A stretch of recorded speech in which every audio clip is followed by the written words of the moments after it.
devotion to whichever god one serves, whether prisoner, jailer, or free man.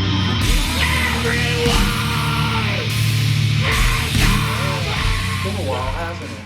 Where have you guys been? I've been here. Not really. I don't do social media a whole lot anymore, but for those that haven't seen any of these videos before, welcome to Beers with Ben. I'm Ben, of course.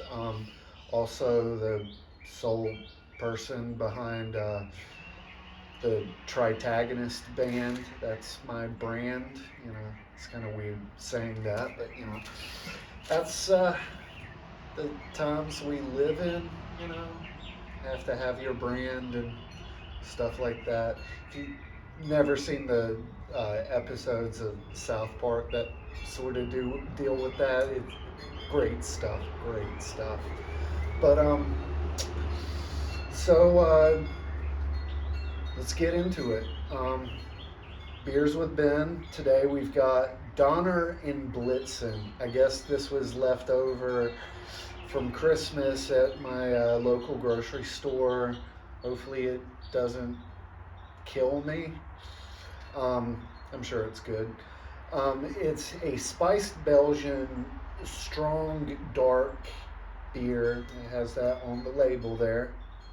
And it's by Clouds Brewing. I've never even heard of them, but you know, it's a Belgian style beer. I like Belgian style beers quite a lot, so haven't even opened it yet, never tried it before. Let's crack it open and yeah, it's definitely a spicy Belgian style. Kind of light, but has a little bit of a spicy kick to it. Little salty aftertaste. 10 ABV. Woo! Not too bad, you know, when you're used to drinking whiskey like back in the day, kind of thing. So Volume 3 is now out. It's been a long time coming.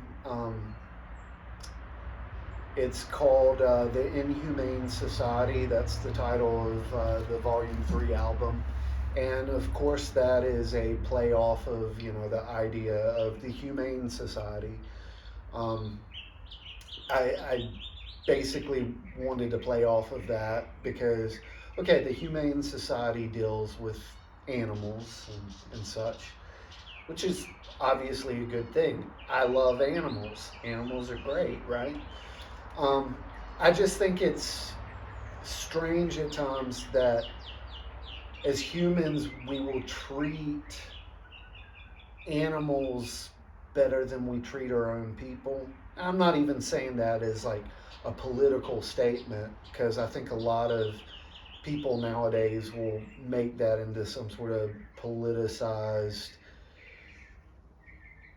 well, propaganda really.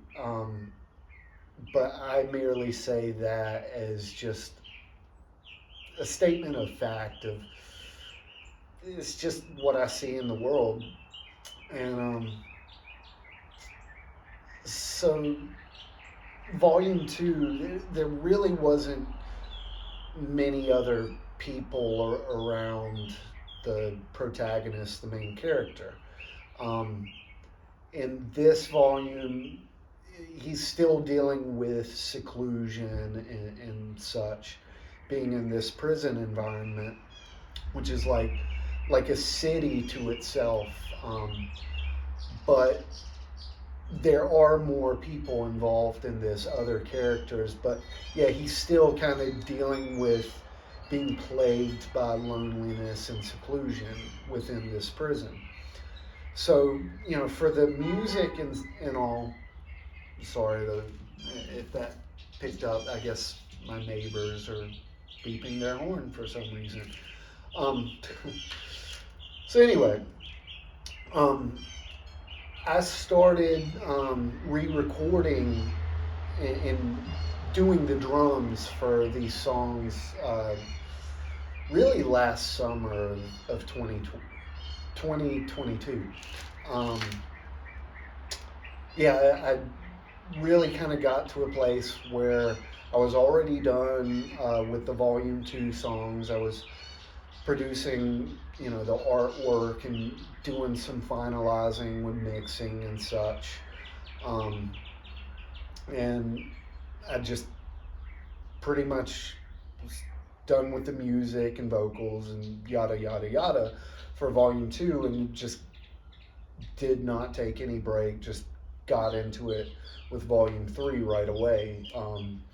You know, doing the drums and then re-recording all the guitars or most of them. I mean, there are parts in this album that I quantized the hell out of, you know whatever, whether it was a ethereal guitar line kind of playing in the background, or whether it was other instrumentation. But for the most part, 90% of everything I had to re-record, and of course that takes time, and take after take after take of getting something that I'm just like, okay, I can live with that, sort of thing. So, in I guess 2022, it was 4 5 months of pretty intensive re-recording and all.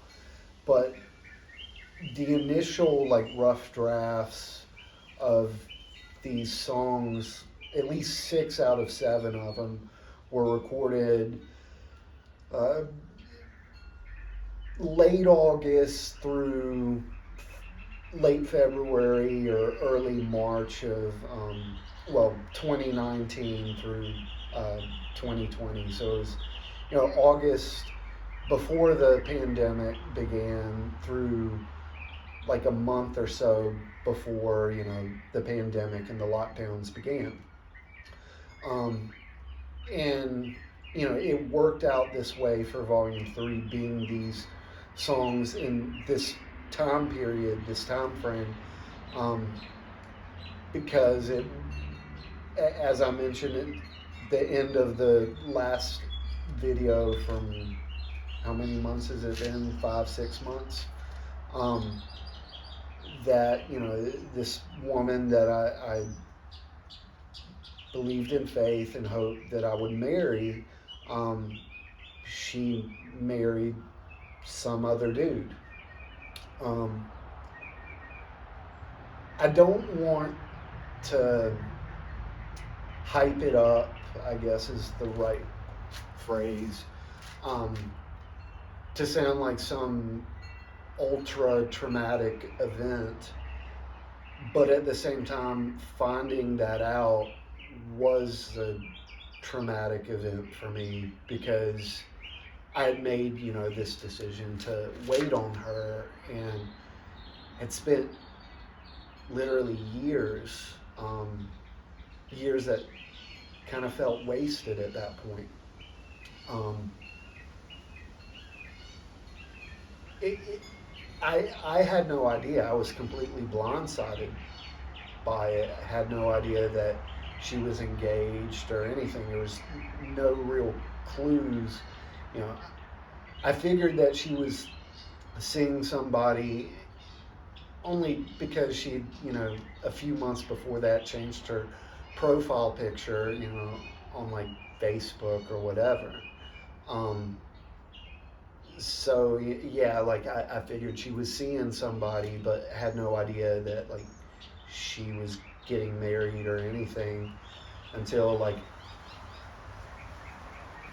until I saw like random people post like wedding photos or whatever from one Saturday afternoon, um, in early August, and I was like literally in my brother's living room with him. We were gonna like sit down and watch Stranger Things or something. I'm pretty sure we were binge watching Stranger Things that weekend, and saw these random posts, and it it was like a kick to the crotch, punch in the stomach, 2x4 to the head, all at the same time. Um, and so for the 6 months that I was writing and recording these songs was me trying to like come to terms with a lot of that stuff, trying to figure out like trying to rationalize, trying to figure things out, like what happened, sort of thing. Um, and I guess in my own way, kind of, I don't want to say like I was grieving or anything. I mean, I guess to a point I was, but like she had already been out of my life for a while by that point, and not really by my choosing at all. Um, so all these songs really kind of reflect that time period in my life where it was kind of a transition time of like, you know, when I started these songs in late August, it's like, okay, now I'm free from this situation, not by my design, not by my choosing, but like it felt like a personal post-apocalypse of sorts, like in a sense, like something ended in my world, and now I've got to figure out what to do with that, and who I am, because like my decision had sort of come to define a lot of things about me, even if I didn't like talk about it with other people or verbalize that like identity or whatever. I can look back now and say that um, like that decision I made to wait for her, and that I loved her or whatever, it had become a defining moment in my life, and you take that away from somebody and it's like, well, now what? And so that like 6 month time was me just trying to figure that stuff out, and in writing these songs, some of it dealing with that and a lot of it just not dealing with it at all because I didn't know how to deal with it. And so like today, I want to talk about the first two songs really from the album, because both of them go together. Um, and they were, I guess, like the first two songs that I really kind of wrote, and started on, I don't know, 3 or 4 weeks after I got this revelation that she you know got married on this random day, you know completely unknown to me. And I mean, like when I found out, I think I slept like 3 or 4 hours that night. Woke up the next day, and look, I work third shift. I'm used to like getting little sleep, and running on little sleep. Weekends, I tend to, be a little sleep deprived because, I'm off work and I get off my sleeping schedule, just living life and getting together with friends and stuff like that. Um, so yeah, I know what it is to live on little sleep from time to time. But when I when I woke up that next morning after I found out that she got married, it felt like I was walking around like in a fog. Like maybe it was mental. I don't know. I can't say I've really ever had any other time in my life where I felt this way, but like everything felt surreal. Everything felt like a fog. I don't know any better way to explain it, and it lasted a few days really. The first day after, it was very strong. You know, the day after that, it kind of subsided a little bit, and then like the third day after that, it was like, okay, I'm starting to feel kind of back to normal again.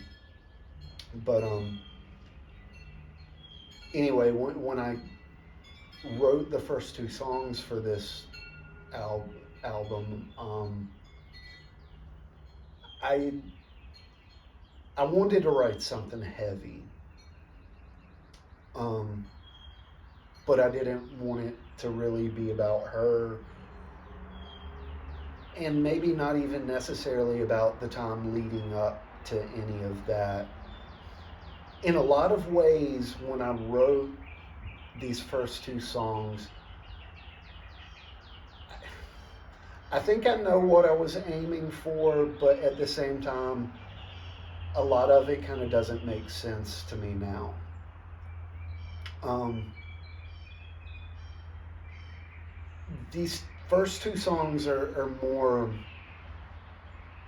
academic based or intellectual based, and I guess that reflects sort of the period that I was in, because like I wanted to write something heavy and just sounding really angry, but like, and I was angry, but it was not like I was angry at her or angry at like any particular thing. It was this like generalized anger of just like, okay, now I'm in this situation, now what, sort of thing. It was maybe more like frustration, and just not directed towards anybody. It wasn't even like I was mad at God or anything like that. I I'd been through this sort of thing before, but not to the extent that I had this particular time. And just so much of it is just trying to figure things out, and it really kind of like this song kind of reflects the like intellectual aspect of just trying to figure things out, like in the midst of crisis and trauma and anger, if that makes any sense. So like the initial title for the song was pattern recognition, and to tell you the truth, I have no idea why I wanted to call it that, unless if it was just based on like intellectualizing things that you see around you, and so it like becomes this idea of pattern recognition of, you notice something happen in society or with people around you, and it reminds you of something from the past, or some idea that you have of like human nature itself. And I think that was kind of what I was aiming for. But like with the music of this song, so the second song of the two is called Professions of Progression, and that actually came first. And what happened was I was listening a lot to, I was listening to a lot of Converge at the time. And I mean, I remember like a couple of months after I found out that she got married, I was listening like one Saturday, went out to get lunch. I might have went and did a workout before that. I can't remember, but I remember specifically I went to lunch at this deli that I used to go to a lot, and I was sitting there listening through the Jane Doe album, and then I had to like go from there to GNC to pick up some like whey protein or something, and listening to Jane Doe, and hit this song on there that I can't remember the name of it offhand. But like at the end of the song, they're like screaming, "I'll take my love to the grave," and it was just like hit by that statement, and the fact that like Converge's Jane Doe album is essentially like a breakup album, and it's just super heavy and super aggressive, and it's like one of my like top 100 greatest albums kind of thing. And just like listening to that one song over and over, I was in tears.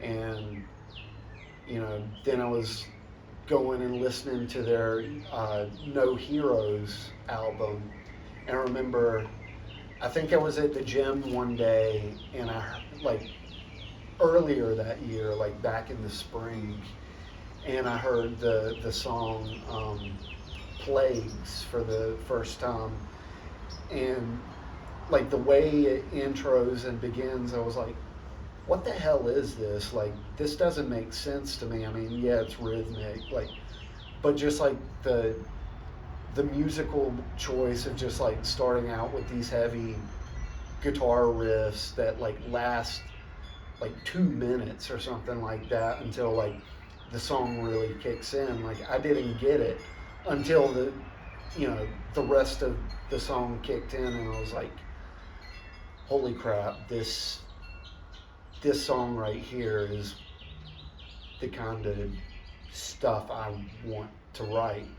And so Professions of Progression was me basically ripping off Converge. Like, yeah, hopefully I did my own thing with it. It's not like I'm playing a cover song, okay?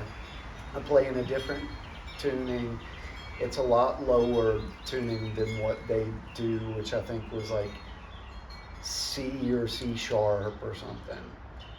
This is me playing a song in like a drop G tuning, and coming up with my own riffs, but like a very similar rhythmic structure, and just me just wanting to write something super heavy and super brutal and sounding really, really pissed off, even though like lyrically this is more in my head an intellectual song, even though like it's going to come across as being very judgy and pissed off. But more about that in a minute. So yeah, that was me writing that song, but like because I had written this very kind of epic sort of poem for the lyrics of the song, and epic in it was way too long. I quickly discovered there's no possible way that I can fit all of this into one song, even trying to edit down and compress it as much as possible. It was just too much. And so eventually I decided, okay, I've got to write another song, and that's where the first one comes up. Godless, what I call it, Godless Man, or what? Yeah, Godless Man. That's sad that I can't even remember my song title or whatever. But I can say that like I got the idea for the song title from listening to a Rings of Saturn song called Godless Times, and it was like, I guess it was because like this traumatic event that I was going through, it was like, I know God's there, but at the same time, it was like kind of hard to see or find him in those moments, even though like I look back and think at the time, like I was getting a lot of like personal revelations and learning a lot of things at the time, but it felt like the world was a vacuum at the same time. So like I was kind of interested in the idea of writing this song about godless times, or godless humanity or whatever, and so that's why I wrote the song, and that's why I'm talking about two songs today, because literally it started out as one song of like 500-600 word count, and I was just like, I have to split it into two. And so the story for the song Godless Man, like when it comes to the story within the album and the story that I'm telling, is so after the events of Volume 2, where like the last song, Duplexity, the main character has kind of had this splitting of his psyche. Well, at this point, at the beginning of Volume 3, it's, I think, safe to assume that, his psyche has come back together, but he's kind of come out of this post-traumatic event in his life of finding himself in prison, and so he finds himself pretty pissed off. In the process of his wandering this prison, he comes into a room that's basically a massive temple. And in this massive temple are statues of all these different gods, of like ancient deities. And knowing like the history of this stuff, it's basically him cursing these foreign deities or whatever. And then in the second song, Professions of Progression, there are other people in the temple with him, and like some kind of Old Testament like sort of stuff happens, like these statues mysteriously like fall over and crumble, and it's not from his doing, it just happens, you know what I'm saying? And in Old Testament times, something like that happens. Obviously, the worshipers would probably get really defensive and pissed off, right? But this is modern day in like an alternate universe sort of thing. But in like postmodern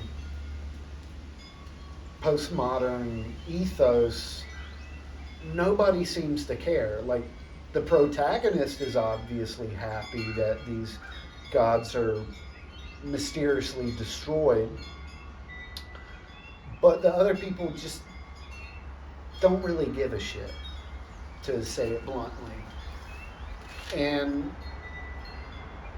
that goes into like the personal meaning for me, and something that I probably didn't do well in writing this stuff, because I was in my right state of mind, but I wasn't during that time.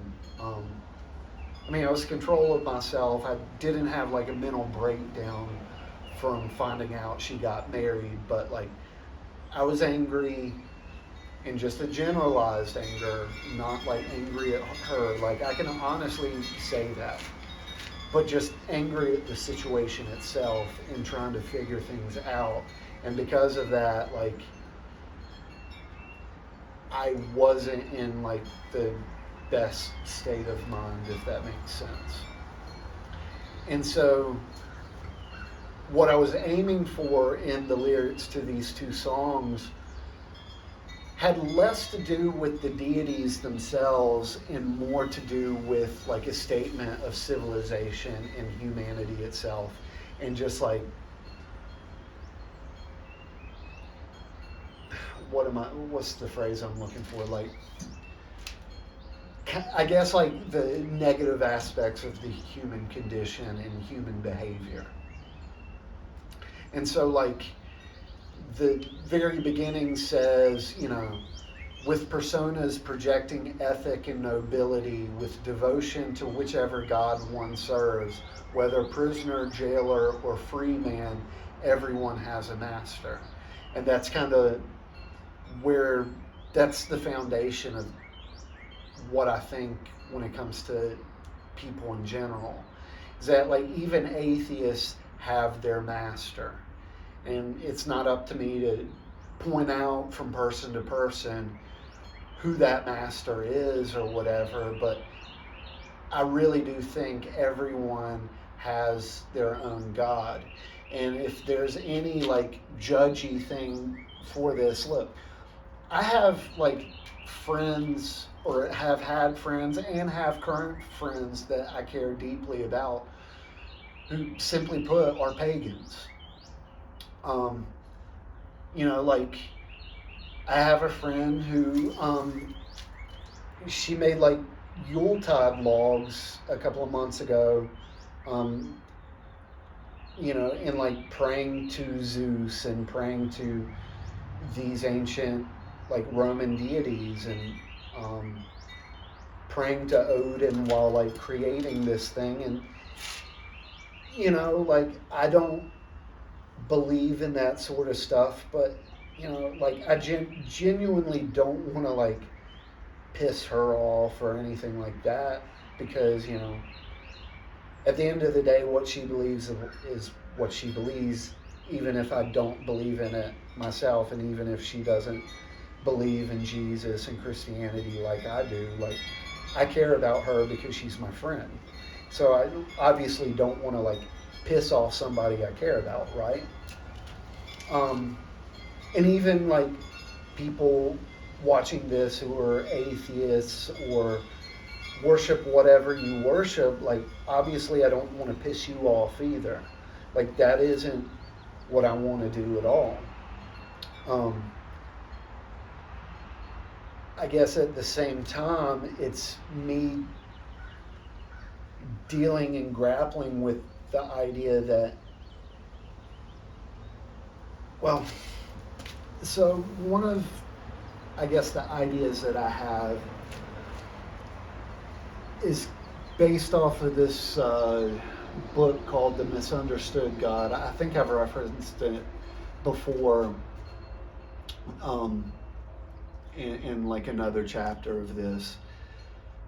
But the idea, the premise in that book is the author states that the ideas that we have of love, we basically project onto God, and we then conform ourselves to the image of who we think God is. So it kind of becomes I guess a feedback loop for all intents and purposes.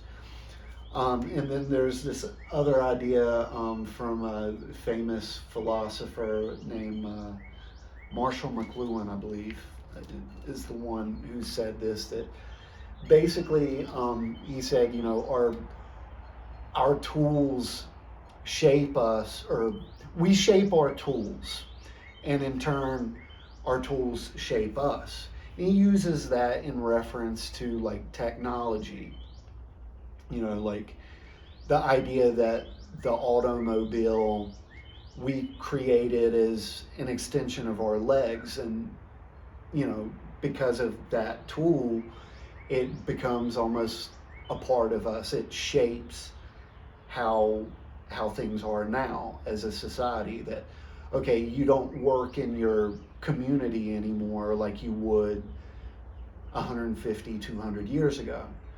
You can get a job now where you drive an hour and a half, on a journey that would take you days to get to, and be able to get there in hour and a half, let's say. So I take that kind of more abstractly to say that like the idea that mankind fashioned these ancient deities, like in the Old Testament, whether it's Moloch or Baal or whoever, and in turn, as tools in a roundabout way that influences like human nature. People kind of start emulating those gods. And so, like, for instance, like I talk about in these songs, you have rituals of human sacrifice or sacrificing babies or whatever. And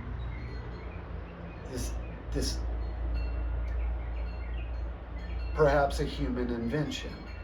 It's somebody, I mean, I personally think maybe it was demonic based, that, some little devil somewhere whispered in somebody's ear. But obviously, that's something that you cannot empirically prove.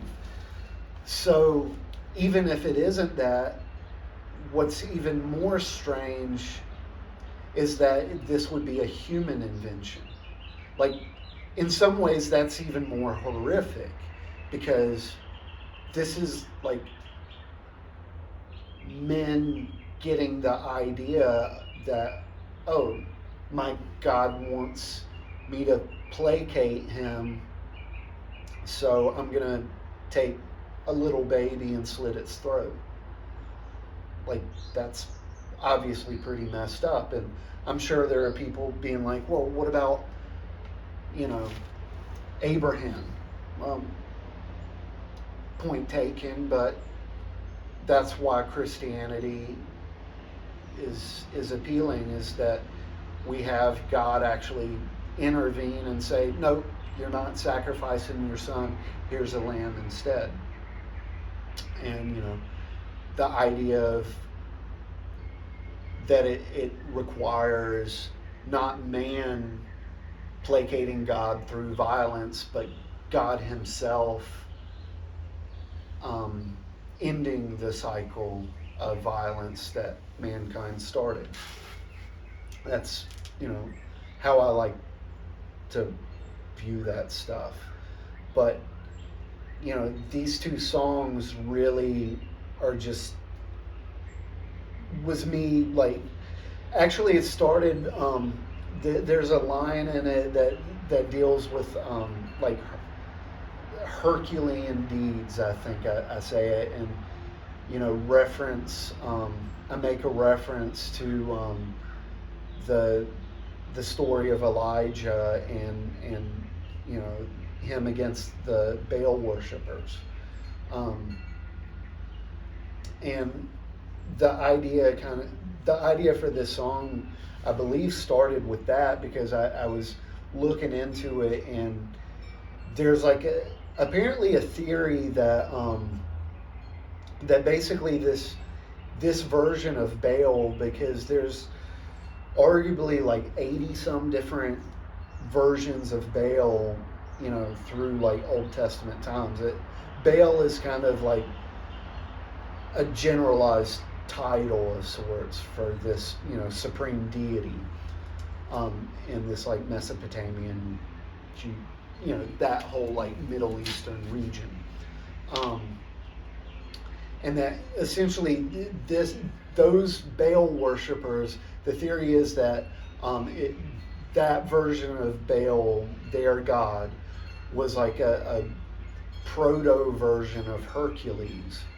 And so one thing that I found in my research for this song, because I did a lot of research of like trying to go through and find all these different gods and deities mentioned throughout the Bible, and what I've kept kind of finding is that a lot of it came through cultural appropriation, which, okay, the idea of cultural appropriation in like modern day America has this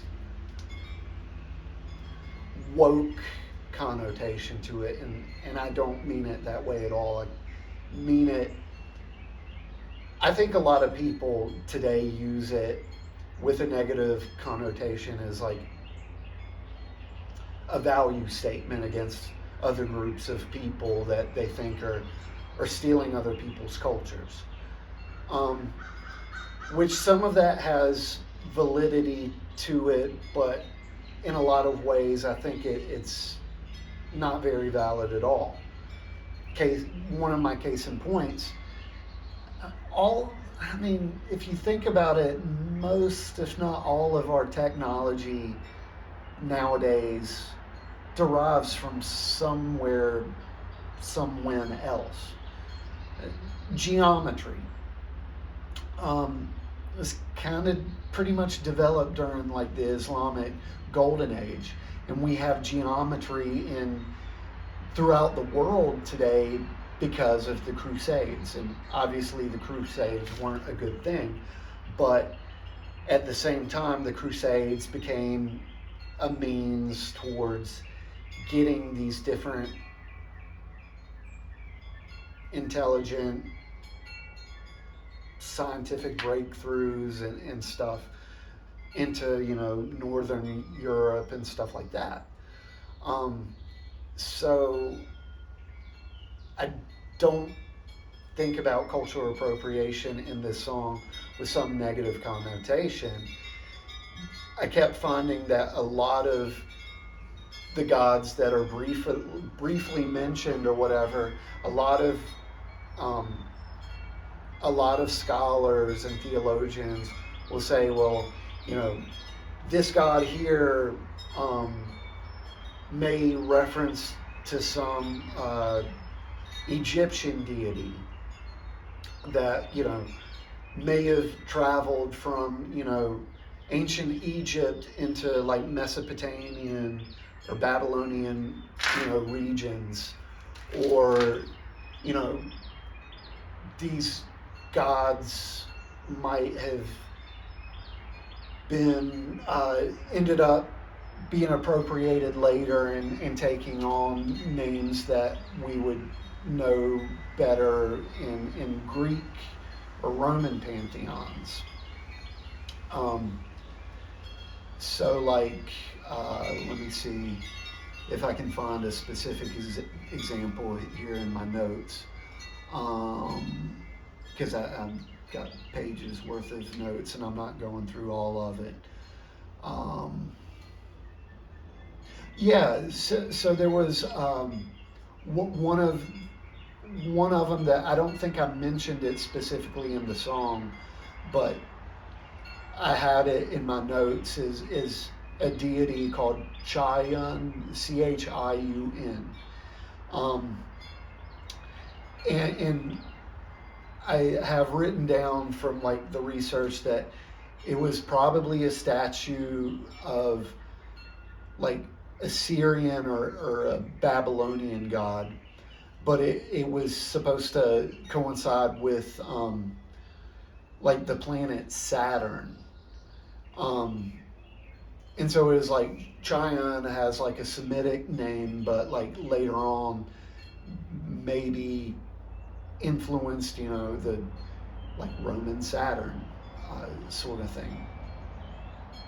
Or Remphan or Refan was like the Egyptian equivalent for Chion, however that's said. And like Molech and Saturn were kind of grouped together.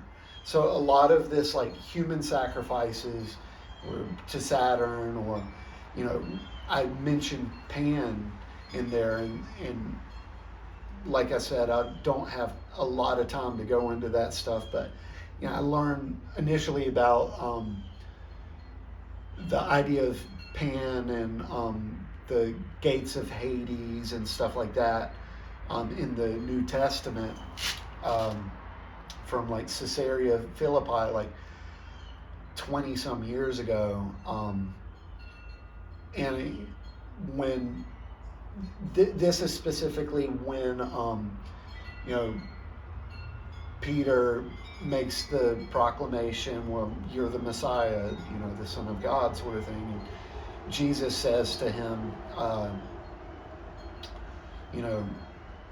on this rock, I'll build my church, sort of thing, referring to Peter and renaming him and all that stuff. But this was likely, and I can't see it really being any other way. This was said like in front of a temple. It's basically a cave grotto where there were like orgies and human sacrifices of children and stuff, all to the pagan god Pan. And this like grotto was called the Gates of Hades, and it was at Caesarea Philippi, and Jesus takes his disciples to this city that's way out of its way and not really in the nation state at all. And he does it to, prove this point. And I personally think that he made that statement and showed them this place to as like a symbol or as like a visual representation, but to also show them like, look, I'm gonna build my church even here, like at this pagan temple, at this place that like literally sacrifices children. My kingdom, my church is going to make it even here, and the powers of hell, the gates of hell, can't stop it. Like, that's awesome to me. That even in one of like probably the darkest, most messed up places in the world at that time, Jesus was willing to take his own disciples there and show them like they can't stop me, sort of thing. Like, I don't know, that honestly gives me a lot of hope for humanity. At the same time, these two songs are really me trying to grapple with the human condition and grapple with the messed up things that humans do in the name of God and other gods. I specifically use other gods and other pantheons in this song, but to me, what is more alarming are the evil things people do in the name of Jesus. And like I said before, like, I don't think I did a good job writing this song, portraying that, but that is like the heart of the matter of what I really wanted to get to in this song.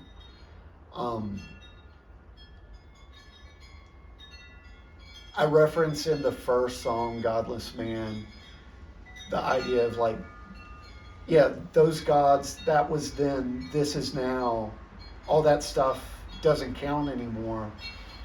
But I make, reference to asses and elephants in the room, and that was me turning it around and me making a statement of, it's like this. And I actually read this article long after I wrote this song, but like in the January 2021 issue of the Atlantic, there was this amazing opinion piece article that was talking about how, sure, a lot of religious people in the United States are becoming more and more political in their religion, but it was also, and maybe even more so, pointing out how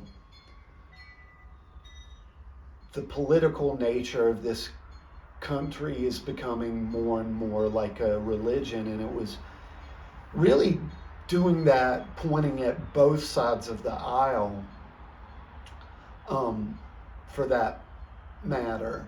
And I remember it mentioning Ruth Bader Ginsburg and her passing away months before that. And it was saying, how people were going to the steps of the Supreme Court and crying and wailing for this woman they never even knew. And I know, like, we all have heroes and hero worship and yada, yada, yada, but it was really pointing out, like, this is a this was the kind of image that you see in, like, at the Wailing Wall in Jerusalem, or something like that. Like, it was this, like, religious lamentation image, but on a political scale. And it was pointing out, hey, the alt-right or whatever, yeah, they're bad about it too, but the left is doing it just as much. Like, it has nothing to do with what side of the aisle you're on. Everybody's doing it right now, and it's not a good thing. And so, like, in the first song, like, that was me pointing that out. Like, yeah, all those gods of old, nobody follows that anymore, but politics is the new religion. It's the new opiate of the masses. Who was that? Karl Marx, right? Somebody, it was either Marx or Nietzsche, but I want to say Marx. Anyway, yeah, politics is the new opiate, unlike religion. It becomes its own religion, in my opinion.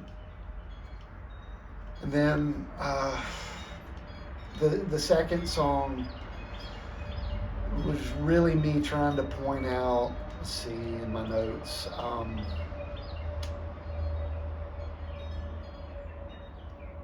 so, like, the end really says, like, what need have I of Jesus today, a jailer's face contorts.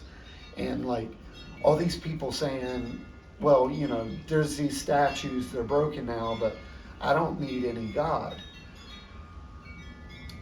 But my point that I was trying to make at the end is that people then become gods to themselves. Call it autotheism. Maybe I've mentioned that album before too, from the band The Faceless. But this idea of autotheism, of, like, man becoming deified or whatever, and it's like, I've always seen it as, if man becomes his own God, then it's just not good enough. Because, man is a fallen creature. The human condition, man, my personal take is man is capable of good, and he's also capable of great, great evils. And what I wanted to portray in this second song was that we live in a time where we talk about personal progress and, ideas of progressivism, and how all these things have become, all these religious ideas have become obsolete. But what I really wanted to point out in these two songs is that there is nothing new under the sun, and that man is, despite technology, despite philosophy, despite all these ideas, mankind is just as fallen and is the same as it's always been. Even 6,000 years ago, people are just as capable of depravity as they're capable of, goodness. Because, like, I don't buy into the idea of, like, what some people would call total depravity or whatever, that nobody's capable of any good or anything. I disagree with that, but that doesn't mean, like, people are on the right path with Jesus or anything like that either. I think there is a balance that needs to be taken with that. But, my point being, and really me just in this song focusing on just that mankind in general is capable of some really messed up things. And it's reflected and reflected by or reflects upon our ideas of who we worship and who our quote unquote gods are. And so want to end this episode, and tomorrow we'll get into another song, and hopefully tomorrow this story will turn around a little bit, because the next song definitely comes right out of these first two songs, and hopefully it can be a little more positive and encouraging, So until tomorrow, Persevering in deeds, but I'm on. Maybe he's on a journey, or shitting, or asleep.